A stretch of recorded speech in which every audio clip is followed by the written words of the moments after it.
Glória a Deus. Eu cumprimento a igreja capaz do Senhor. Aproveitar que os irmãos estão de pé, abrir a nossa Bíblia no livro de Lucas, em seu capítulo 24.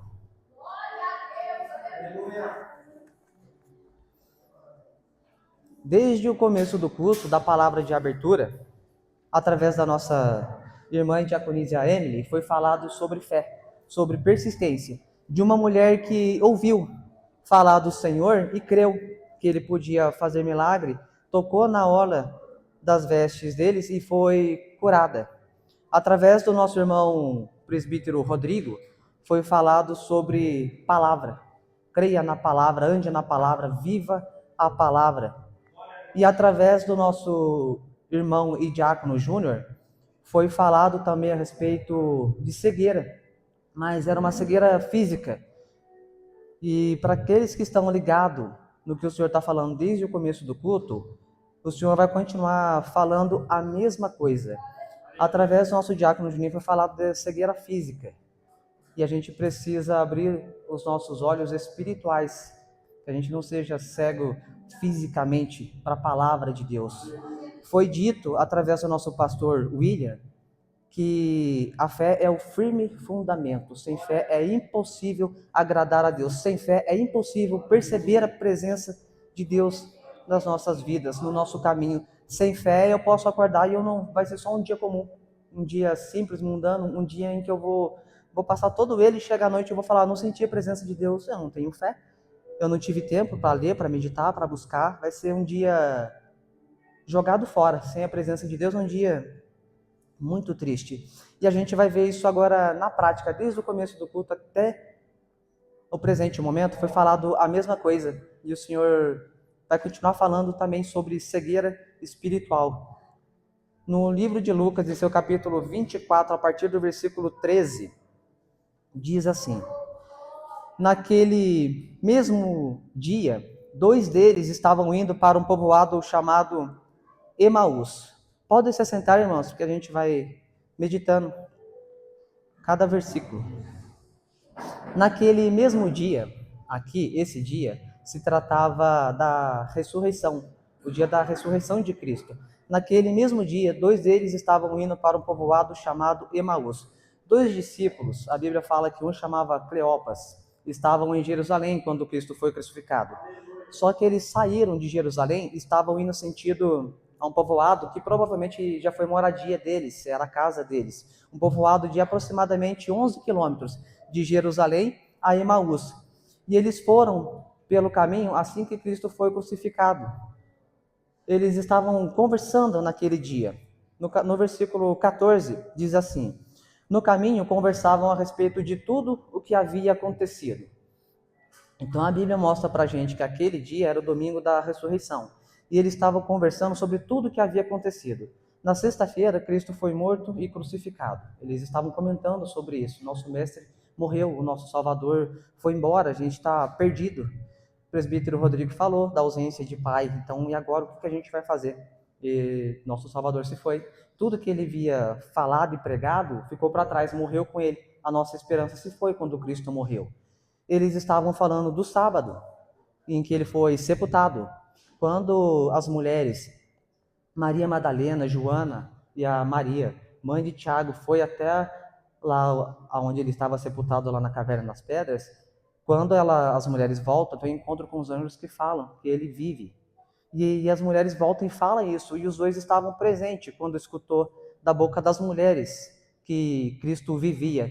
Mas eles não creram. O diácono Júnior falou a respeito daquilo que sai da boca de um profeta. A gente precisa crer na palavra de Deus. Se é a palavra de Deus, a gente não tem que debater sobre. A palavra de Deus é imutável e indiscutível. Ela é viva e eficaz. A gente não precisa de nada mais paralelo, fora a Bíblia, para a gente acreditar em Cristo. Isso aqui é o que testifica dele. E era sobre isso que eles estavam conversando no caminho. E a gente vê que os dois perderam a esperança muito rápido. Cristo disse: Eu ressuscitaria no terceiro dia. E eles saíram no dia em que Cristo havia. Na verdade, Cristo já havia ressuscitado, mas eles não creram, eles não sabiam. Eles não tinham ainda a experiência da ressurreição, apenas da morte de Cristo.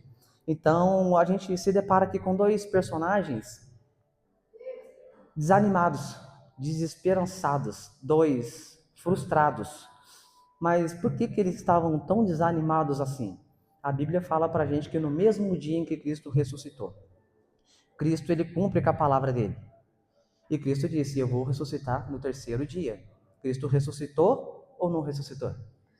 Então, por que eles estavam tão desanimados, tão desesperançados, tão medrosos, fugindo, saindo de Jerusalém às pressas, voltando para sua residência, voltando para casa? Essa é uma boa pergunta que a gente tem que se fazer naquele mesmo dia. Quando o Senhor faz uma promessa para a gente que vai cumprir, a gente quer para ontem, a gente quer que o Senhor resolva isso em 10 minutinhos. Mas eles estavam tão despercebidos que Cristo já havia ressuscitado e eles não perceberam até o presente momento, e as mulheres já haviam relatado, testemunhado para eles, e eles não creram. Então, o versículo 15 fala que enquanto eles conversavam e discutiam, o próprio Jesus se aproximou e começou a caminhar com eles. Irmãos, Jesus podia ter aparecido nesse instante para mais qualquer outra pessoa. Para qualquer outra pessoa. Ele poderia ter aparecido para Tadeu, ele poderia ter aparecido para João, o mais amado, para qualquer um. Para as mulheres já havia aparecido, mas ele podia estar em qualquer lugar. E ele escolheu esses dois entristecidos e desanimados. Justamente porque eles estavam com o coração triste falando do evangelho. A esperança deles haviam se partido, se rompido. E eles ficaram completamente desanimados. E o Jesus apareceu para eles e caminhou com eles. Quantas vezes no nosso dia a dia, quantas vezes a gente senta nesse banco e não se dá conta que Jesus está na casa? Quantas vezes a gente vem louvar e não se dá conta que o louvor é para o Senhor, que Ele está presente? Quantas vezes a gente vai trabalhar e sai do ponto A até o ponto B sem perceber que Jesus está presente? A Bíblia continua falando que os olhos deles foram impedidos de reconhecer o Senhor. Foi falado pelo Diácono Júnior que o cego, ele ouviu falar do Senhor e reconheceu a voz do Senhor, ele clamou ao Senhor. Esses dois estavam com o Senhor, viram fisicamente, mas não reconheceram. Irmãos, esse é um grande problema que a gente enfrenta no nosso dia a dia. Eles estavam caminhando, a nossa vida é uma longa caminhada, vai ser uma eterna caminhada, porque quando ele voltar a gente vai continuar caminhando com ele lá em cima. E nessa caminhada, será que a gente reconhece a presença dele como devia? No trabalho, no dia a dia, quando a gente sai, vai fazer uma visita na casa de um amigo, a gente reconhece verdadeiramente a presença do Senhor? Se a gente soubesse de fato, e se saber a gente sabe, mas se a gente se comportasse de fato que Jesus está presente, muita coisa mudaria em quatro paredes. Muita coisa mudaria no trabalho, da porta para fora, muita coisa seria diferente. Se Jesus está presente, daqui para cá o temor seria muito, 1000 vezes maior do que a gente está acostumado. Claro que todos que sobem têm temor, mas se realmente a gente se comportasse na presença dele, o meu dever era pregar de joelho. Era pregar chorando, tremendo eu já estou, mas o meu dever era pregar com muito mais temor, porque a palavra do Senhor, através de mim, para as ovelhas que ele escolheu estar presente nessa noite. Ele poderia estar em qualquer outro lugar, mas ele escolheu esse lugar para falar nessa noite. Ele está falando a mesma coisa desde o começo do culto. E Jesus então começou a conversar um pouco mais com eles. Falou: sobre o que vocês estão conversando enquanto caminham? Sobre o que a gente vai falando do ponto A ao ponto B?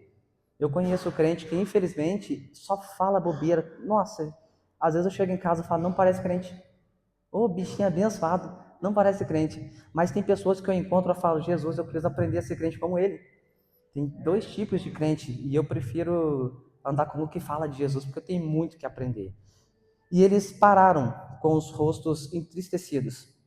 Um deles, chamado Cleopas, perguntou-lhe: você é o único visitante em Jerusalém que não sabe das coisas que ali aconteceram nestes dias? Eles estavam falando de Jesus, sobre Jesus e com Jesus, e não perceberam em momento algum que era Jesus. Eles perguntaram para Jesus, falaram: ô Jesus, você está doido? Nosso Salvador morreu. Como é que faz? Para onde irei agora? O que a gente vai fazer da nossa vida? Ele era a nossa esperança. Eu tinha uma expectativa muito grande de que ele viria e ia aniquilar todos os nossos inimigos, e que ele ia ser rei com espada, com fogo.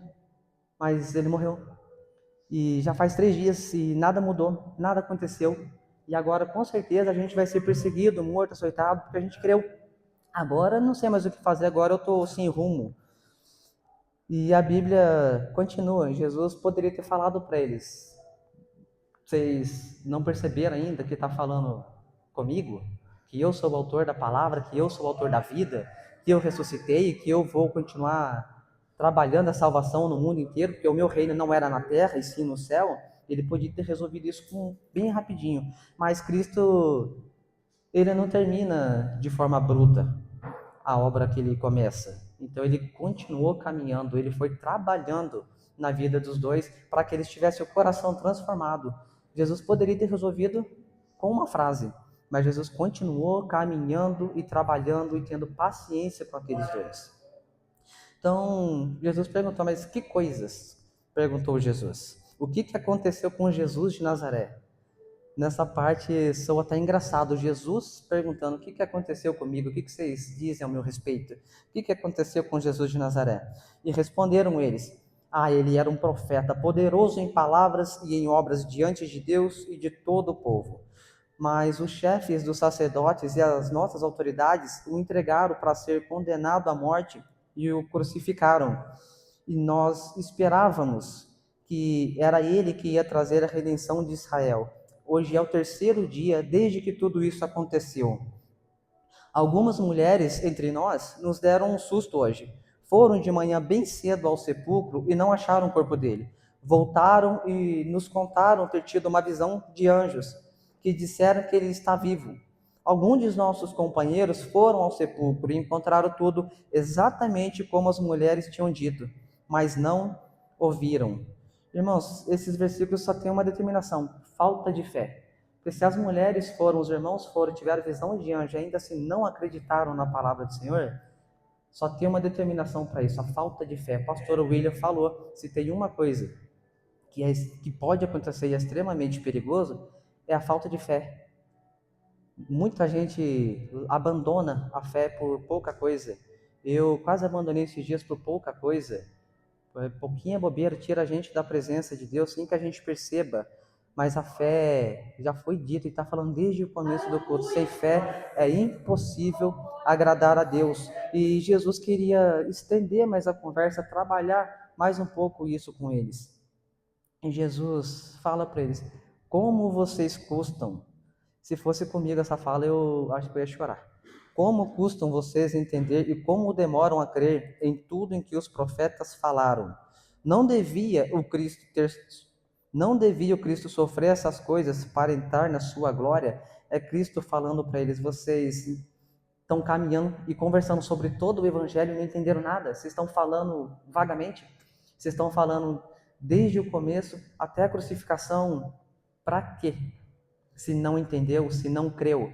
Quantas eu conheço, infelizmente, muita gente que fala do evangelho e não vive o evangelho, prega o evangelho, mas não passa isso para a gente de outra forma. São apenas palavras vazias e decoradas. E a Bíblia fala que a palavra sem o Espírito, ela é morta, mas o Espírito Santo vivifica a sua palavra através dos profetas. E como que pode a gente hoje em dia falar tanto do evangelho que ele cura e não crer que ele cura? Eu posso chegar na irmã e falar: você tem que crer, Jesus cura, e ele cura. Mas dentro de mim, e eu carregar essa dúvida: será que ele vai me curar? Ele tem poder para curar você, mas eu não? E é quando a gente passa a mensagem com falta de fé, não crendo naquilo que o Senhor preparou, a gente invalida o evangelho. É como se ele fosse somente para o outro. É uma obrigação sua ser crente. A minha não. A minha, ninguém está sabendo mesmo.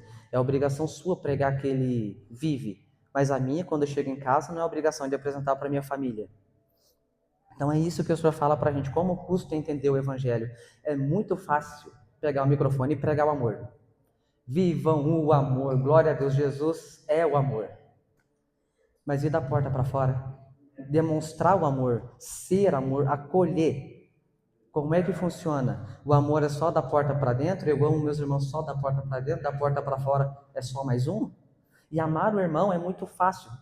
É muito fácil, a gente convive todos há muito tempo, há muitos anos juntos convivendo, é fácil amar, é fácil conviver, mas e os da porta para fora, e ainda os ímpios, e os que não tiveram acesso, os que não conhecem a palavra? A gente consegue amar os da porta para fora? Com o coração sincero, aberto? A gente consegue se entregar e viver o Evangelho? Ou a gente vai esperar Cristo aparecer para a gente e falar como vocês demoram a entender, como custa o Evangelho entrar no coração de vocês? Vou pregar santidade, mas eu não preciso ser santo. Eu vou pregar que o dízimo importa, mas eu não dizimo. Eu vou pregar tudo aquilo que eu não faço, tudo aquilo que eu não vivo. Isso é muito fácil, isso é muito perigoso. Só que Cristo, e já foi dito nessa noite, é a palavra, nada mais além da palavra. Cristo é a palavra. E João fala que ele é o verbo vivo que se fez carne e osso, ele é a palavra. E começando por Moisés e todos os profetas, explicou-lhes o que constava a respeito dele em todas as escrituras. É muito fácil falar de Jesus quando abre a Bíblia. Quando você abre, já começa a escorrer santidade, amor, carinho, compaixão. É muito fácil falar de Jesus. O difícil é ser parecido com ele. O difícil é ser imagem e semelhança dele. O difícil, ele resumiu, ele enxugou todas as leis, porque ninguém aqui é capaz de cumprir. Deu 2 mandamentos. E um deles é: ame o próximo como a ti mesmo. Meu irmão, se eu fosse amar cada um de vocês como eu me amo, eu teria que me esforçar muito. Muito. E se eu fosse amar os irmãos como ele me amou, eu teria que nascer de novo.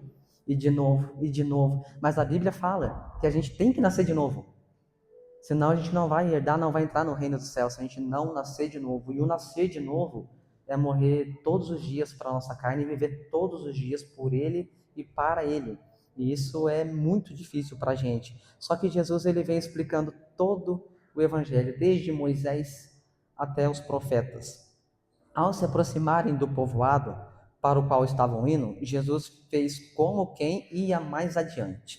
Esse versículo é muito interessante. Eu acredito que os irmãos já visitou alguns irmãos e na hora de ir embora ficou meio constrangido porque queria ficar, mas falou assim: eu vou indo então, esperando um convite, fica mais, toma mais um cafezinho. Você chega na porta da casa do irmão e fala: então tá bom, até amanhã.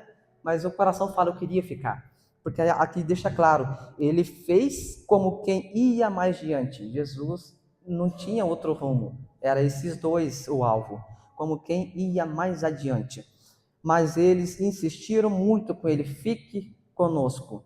Meus irmãos, tem tanto lugar para Jesus estar nessa noite, e ele está em todos os lugares, mas ele também escolheu para estar aqui. E a gente precisa fazer esse convite, saindo daqui e falar: Senhor, fique comigo só mais um pouquinho, só mais essa noite, amanhã é outro dia, fique comigo, insista na presença dele. Só que ainda assim, eles falaram para Jesus: fique conosco, mas não sabia que era Jesus. Eles estavam falando para um homem simples, no qual eles ainda não reconheciam como Jesus, porque esta noite já vem e o dia está quase findando.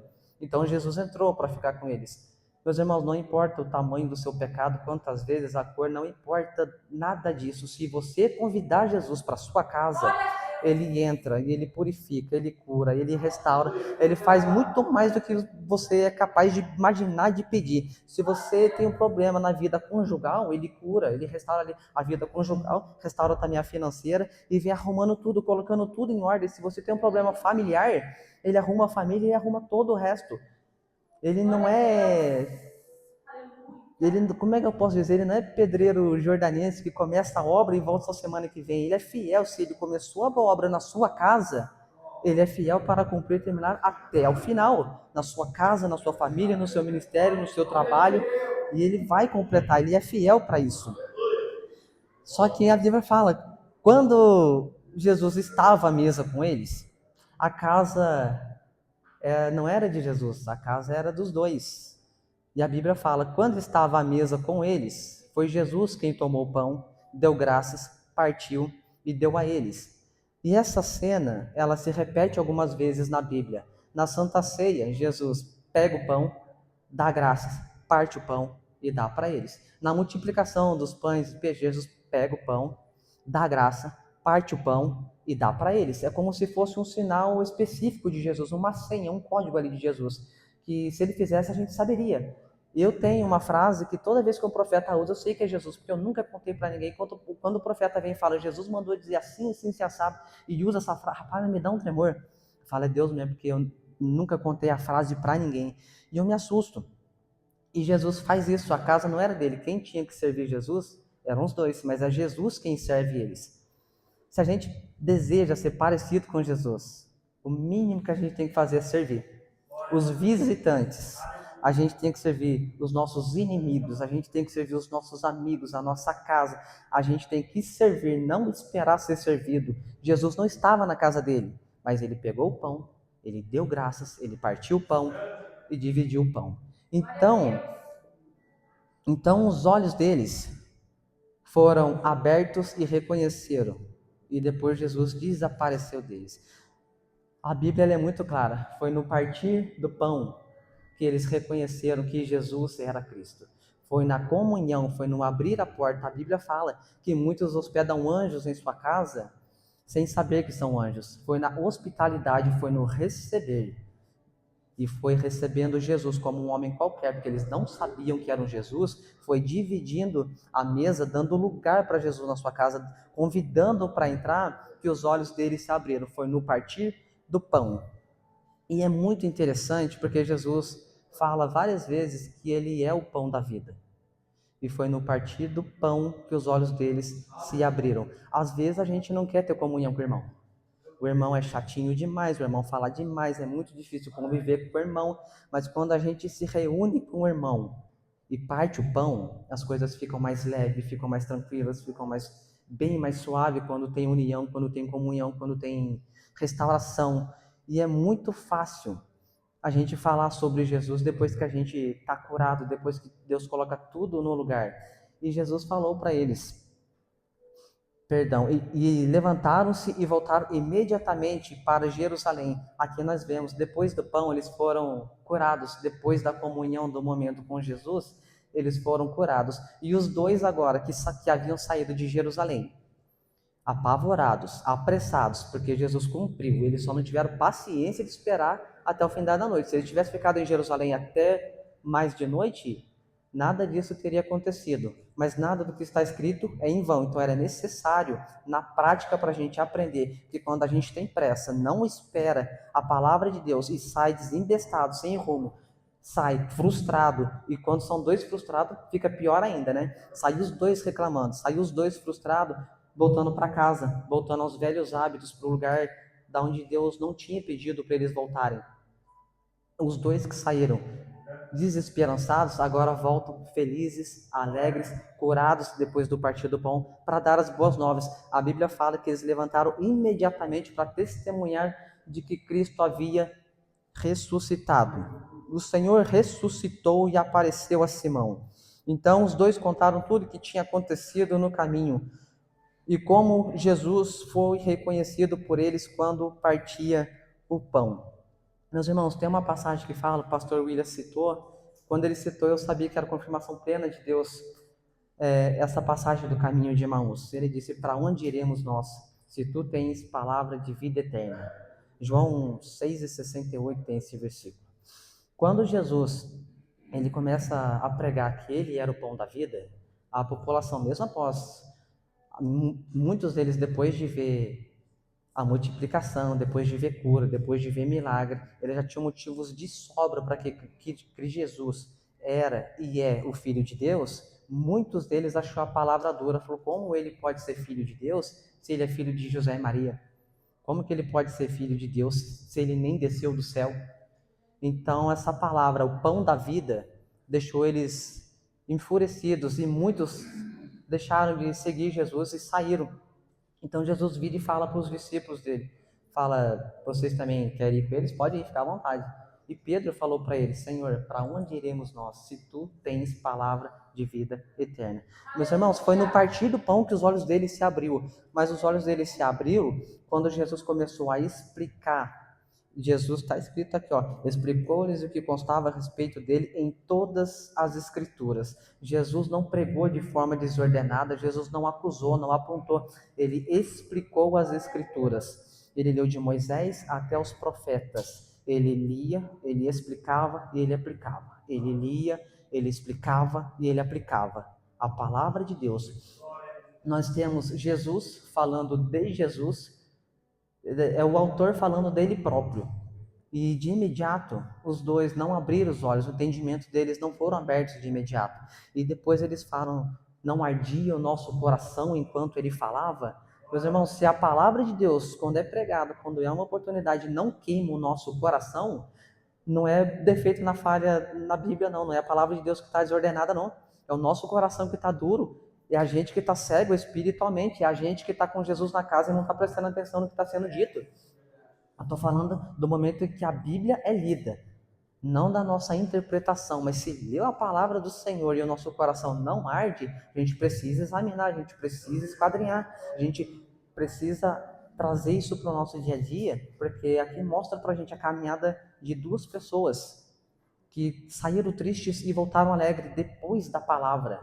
Não foi uma pregação coach que animou eles e trouxe ele de volta para o prumo. Foi a palavra de Deus purinha, lida, explicada e aplicada. E é assim que a gente deve fazer, não só aqui, mas principalmente da porta para fora. Ler a palavra de Deus, explicar a palavra de Deus e aplicar a palavra de Deus. Depois disso, a gente precisa testemunhar o que Deus fez nas nossas vidas. Meus irmãos, a hora já se foi, eu queria pregar mais 3 horas, mas passa muito rapidinho. Eu gostaria de chamar o Ministério de Louvor para estar louvando ao Senhor, para a gente poder encerrar, e que os irmãos fiquem com isso no coração, guardar no nosso coração para a gente meditar. A gente precisa ter um tempo no meio do caminho para meditar, para a gente aprender, para a gente aplicar a palavra do Senhor, para a gente principalmente viver aquilo que a gente prega. Prega amor? Mostra amor. Prega santidade?